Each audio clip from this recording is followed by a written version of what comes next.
اعوذ باللہ من الشیطان الرجیم بسم اللہ الرحمن الرحیم فَهَزَمُوهُمْ بِإِذْنِ اللَّهِ تو انہوں نے بھگا دیا ان کو اللہ کے حکم سے، اللہ کے اذن سے، اللہ کی مشیت سے۔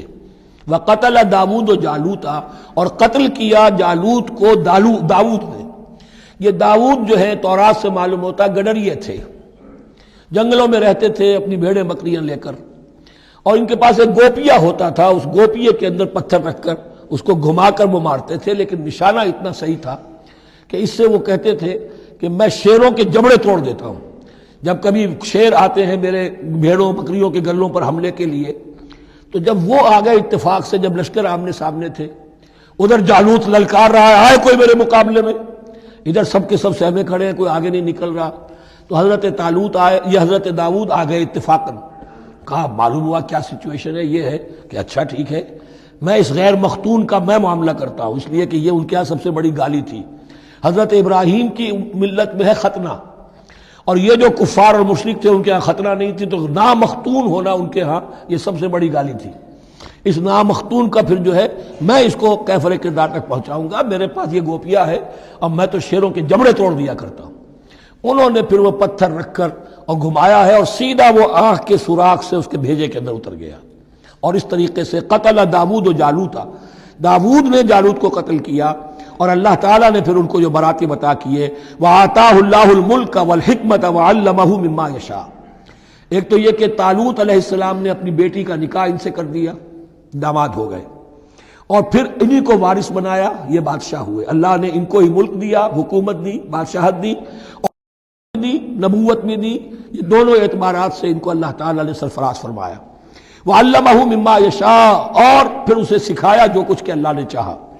وَلَوْلَا دَفْعُ اللَّهِ النَّاسَ بَعْضَهُمْ بِبَعْضٍ، اور اگر اس طریقے سے اللہ ایک گروہ کو دوسرے کے ذریعے سے دفع نہ کرتا رہے، زمین میں فساد ہوتا ہے تو اللہ تعالیٰ کوئی شکل ایسی پیدا کرتا ہے کہ کسی اور گروہ کو سامنے لا کر مفسدوں کا خاتمہ کرتا ہے۔ اگر ایسا نہ ہوتا، وَلَوْلَا دَفْعُ اللَّهِ النَّاسَ بَعْضَهُمْ بِبَعْضٍ لَفَسَدَتِ الْأَرْضُ، تو زمین میں فساد ہی فساد پھیل گیا ہوتا۔ اللہ تعالیٰ نے ان جنگوں کے ذریعے سے ہر بڑا فرعون جو آتا، ہر فرعون موسیٰ، اللہ تعالیٰ نے کوئی نہ کوئی اس کے لیے علاج تجویز کیا ہوا ہے۔ وَلَوْلَا دَفْعُ اللَّهِ النَّاسَ بَعْضَهُمْ بِبَعْضٍ لَفَسَدَتِ الْأَرْضُ وَلَكِنَّ اللَّهَ ذُو فَضْلٍ عَلَى الْعَالَمِينَ، لیکن اللہ تعالیٰ تو تمام جہانوں پر بڑا فضل کرنے والا ہے۔ تِلْكَ آیاتُ اللَّهِ نَتْلُوهَا عَلَيْكَ بِالْحَقِّ، یہ اللہ کی آیات ہیں جو ہم پڑھ کر آپ کو سنا رہے ہیں حق کے ساتھ۔ یہ قول گویا کہ حضرت جبرائیل کی طرف منسوب ہوگا، یہ اللہ کی آیات ہیں اے مسلمانوں، اے محمد صلی اللہ علیہ وسلم، جو ہم آپ کو سنا رہے ہیں حق کے ساتھ۔ وَإِنَّكَ لَمِنَ الْمُرْسَلِينَ، اور یقیناً اے محمد صلی اللہ علیہ وسلم آپ رسولوں میں سے ہیں۔ تِلْكَ الرُّسُلُ فَضَّلْنَا بَعْضَهُمْ عَلَى بَعْضٍ، ایک بہت اہم قانون بیان ہو رہا ہے، ان رسولوں میں سے ہم نے بعض کو بعض پر فضیلت دی ہے۔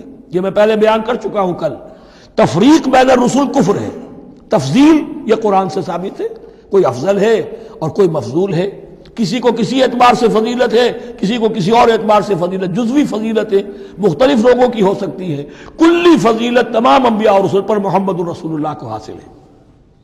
تِلْكَ الرُّسُلُ فَضَّلْنَا بَعْضَهُمْ عَلَى بَعْضٍ مِّنْهُمْ مَنْ كَلَّمَ اللَّهُ، ان میں سے وہ بھی تھے جن سے اللہ نے کلام فرمایا، حضرت موسیٰ علیہ السلام۔ وَرَفَعَ بَعْضَهُمْ دَرَجَاتٍ، اور بعضوں کے اور کسی اعتبار سے درجات بڑھا دیے۔ وَآتَيْنَا عِیسیٰ ابْنَ مَرْیَمَ، اور ہم نے عیسیٰ ابن مریم کو البینات بڑے کھلے معجزے دیے۔ وَأَيَّدْنَاهُ بِرُوحِ الْقُدُسِ، اور ان کی مدد فرمائی حضرت جبرائیل کے ساتھ۔ وَلَوْ شَاءَ اللَّهُ مَا اقْتَتَلَ الَّذِينَ مِن بَعْدِهِم مِن بَعْدِ مَا جَاءَتْهُمُ الْبَيِّنَاتُ، لیکن اللہ چاہتا تو یہ آپس میں نہ لڑتے جھگڑتے، نہ یہودیوں کی آپس میں جنگیں ہوتی، نہ یہودیوں اور نصرانیوں کی ہوتی، نہ نصرانیوں کے فرقے ایک دوسرے سے لڑتے۔ وَلَوْ شَاءَ اللَّهُ مَا اقْتَتَلَ الَّذِينَ مِن بَعْدِهِم مِن بَعْدِ مَا جَاءَتْهُمُ الْبَيِّنَاتُ، اس کے بعد کہ ان کے پاس واضح تعلیمات آ چکی تھیں۔ وَلَكِنِ اخْتَلَفُوا، لیکن انہوں نے اختلاف کیا۔ فَمِنْهُم مَّنْ آمَنَ وَمِنْهُم مَّنْ كَفَرَ، ان میں وہ بھی ہیں جو ایمان لے آئیں گے اور ان میں وہ بھی ہیں جو کفر پر اڑ گئے ہیں۔ وَلَوْ شَاءَ اللَّهُ مَا اقْتَتَلُوا، اگر اللہ چاہتا ان پر لازم کر دیتا، یعنی جبراً تکوینی طور پر، تو اختلاف نہ کرتے، جھگڑتے نہ۔ وَلَكِنَّ اللَّهَ يَفْعَلُ مَا يُرِيدُ، لیکن اللہ تو کرتا ہے جو چاہتا ہے۔ اللہ نے جو دنیا کو اس حکمت پر بنایا ہے کہ یہ دنیا کی زندگی آزمائش ہے، آزمائش کے لیے آزادی دی ہے، تو جو شخص غلط راستے پر جانا چاہے اسے آزادی ہے، جو صحیح راستے پر آنا چاہے اسے آزادی ہے۔